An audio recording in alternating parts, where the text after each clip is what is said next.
Fala galera, ligado aqui no canal SST Online, como é que vocês estão? Eu sou o Léo, técnico em segurança do trabalho, e esse já é o 16º episódio da nossa websérie Sextou com NR.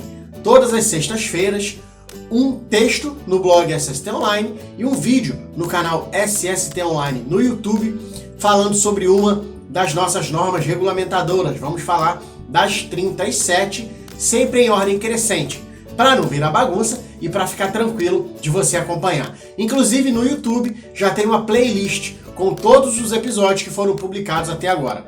Como a gente já disse, os episódios são em ordem crescente e hoje é o 16º, então vamos falar de NR16. Não sai daí, que a gente vai falar sobre isso agora, se liga!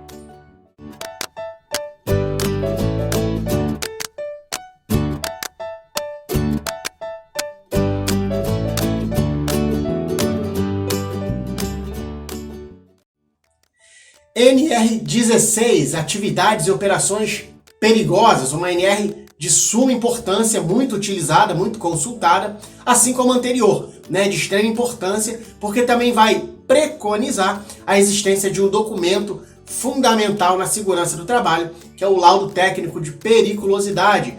Dentro do que traz a NR16, os responsáveis pela elaboração desse documento vão se basear dentro da NR. Publicado em 1978 pela portaria 3214, de lá para cá passou por 10 alterações, 10 atualizações, sendo que a última foi no ano de 2019. E assim como a NR15, como eu comentei lá no episódio da NR15, a sua parte normativa é relativamente pequena e ela traz alguns anexos que vão orientar de forma específica algumas atividades perigosas. O exercício do trabalho em condições de periculosidade garantem ao trabalhador exposto um adicional de periculosidade, que a gente chama de 30% do seu salário base. Aqui a gente tem uma pequena diferença para a insalubridade. Vocês lembram lá do episódio de insalubridade?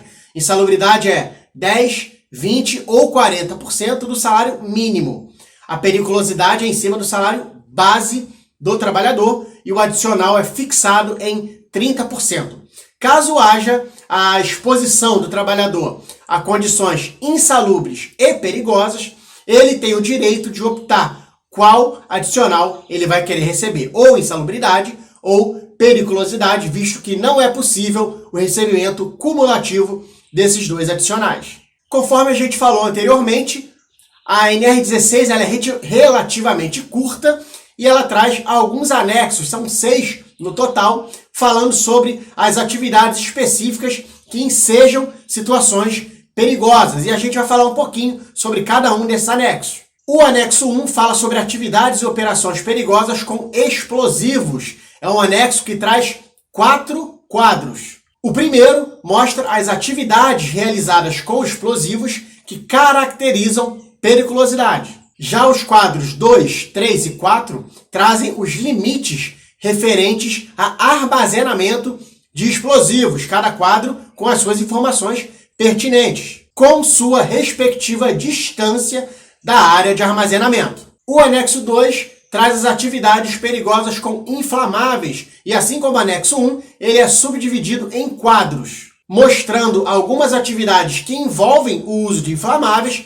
e a quem se destina o percentual de 30% de adicional. Além disso, também traz o que ela classifica como áreas de risco, separando-as de acordo com as atividades realizadas nessas respectivas áreas. Além dos quadros, o anexo 2 também tem um glossário, que traz algumas definições de termos que são utilizados ao longo deste anexo. O anexo 3 traz atividades e operações perigosas onde há exposição a roubo ou outras possibilidades de violência física. Este anexo caracteriza como atividade perigosa as atividades relacionadas à vigilância patrimonial, transporte de valores, escolta armada, dentre outras atividades presentes no quadro do anexo 3. Anexo 4 traz as atividades e operações perigosas com energia elétrica, e esse anexo ele conversa bastante com a NR10.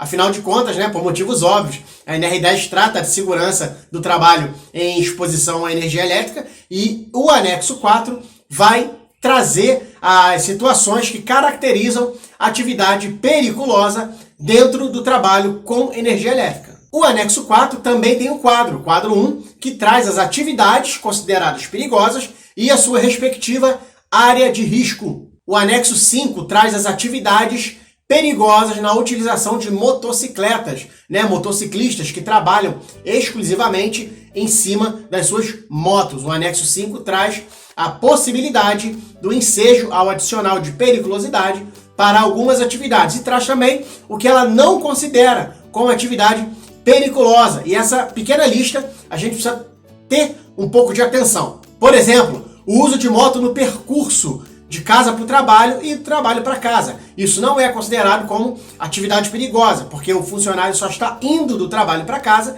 e voltando, indo de casa para o trabalho e voltando do trabalho para casa. Ele não utiliza a moto, nesse caso específico, para o trabalho. Outra situação são atividades em veículos que não exigem emplacamento, as conhecidas cinquentinhas, né, aquelas motonetas. Esse tipo de veículo também não é caracterizado como atividade periculosa. Atividades em moto dentro de locais privados, por exemplo, vigilante de condomínio, né? O pessoal fica passeando de moto lá dentro para fazer a vigia, para fazer a ronda. Esse tipo de atividade também não é considerado como atividade perigosa. Por último e não menos importante, quando o uso da moto é eventual, não planejado, imprevisto, e caso seja habitual, sendo por um tempo reduzido. Esse tipo de atividade também não é considerado como atividade perigosa pelo anexo 5 da NR16. E a gente tem um último anexo na NR16, que é um anexo e tem entre parênteses asterisco. Poderia ser anexo 6? Poderia, mas não é. É um anexo, simplesmente anexo. Esse asterisco é justamente para informar que esse anexo já havia sido publicado lá em 1987 e aí em 2002 uma portaria revogou esse anexo. Mas em 2003 veio uma outra portaria que revogou a revogação do anexo que tinha revogado. Entendeu? Não, né? Mas é mais ou menos por aí. O anexo foi revogado e depois voltou até a ser um anexo da NR16. E ele fala sobre atividades e operações perigosas com radiações ionizantes e substâncias radioativas. Então, o nosso sexto anexo, que não é anexo 6, ele foi publicado em 87, saiu de campo em 2002 e voltou em 2003, falando sobre as atividades com radiações ionizantes e substâncias radioativas, beleza? Como a gente pode perceber, a NR16 não é tão longa, mas é de fundamental importância, porque preconiza a elaboração do laudo técnico de periculosidade. Como a gente sabe, é um laudo que pode ser elaborado por um médico do trabalho ou engenheiro de segurança do trabalho. E a NR16 traz as atividades que vão dar as diretrizes para a elaboração desse laudo. Não o laudo especificamente, mas traz as atividades que são consideradas como atividades periculosas para que na hora da elaboração o profissional possa embasar normativamente quais as atividades que podem ou não ensejar o adicional de periculosidade. E aí, ficou alguma dúvida relacionada a NR16, atividades perigosas, adicional de insalubridade, alguma coisa que a gente falou aqui nesse vídeo ou algo que está na norma que não foi trazido nesse vídeo? Deixa nos comentários que a gente se vira nos 30 aqui para responder. Enquanto isso, eu vou pensando no próximo episódio da nossa websérie Sextou com NR. Eu vejo vocês no próximo vídeo. Um grande abraço a todos e sextou!